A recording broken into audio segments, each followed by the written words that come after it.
All right, let's demonstrate now built-in rules. So first things first, we'll create one dummy user to demonstrate built-in rules. I'll go to users. I'll click on new user, create new user. Let's give a name like built-in role. Display name, I'll give built-in role. I'll click on, I can also go to assignments and kind of add roles, but let's do it step by step in a kind of harder way. I'll say I'll click on review and create, and before proceeding review and create, let's say this is the name of the uh, user or the kind of person working in your organization. Well, let's say I want to grant him the security reader role. So this is the name, this is the person whom I want to assign. I'll click on review and create. Now let's click on create. Successfully created user.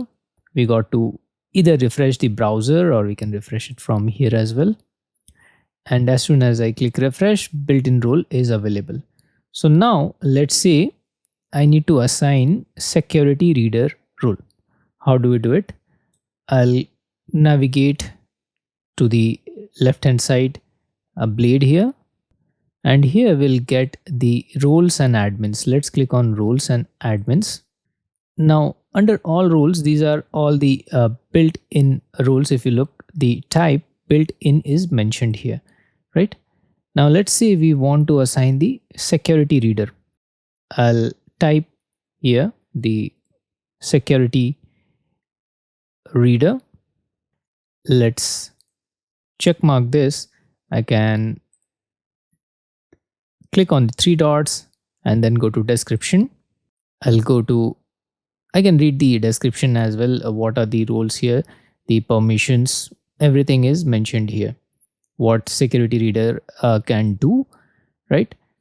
So everything is there. I'll go to now assignments. Now I'll go to add assignment. From here, I'll check built-in roles, then click on add.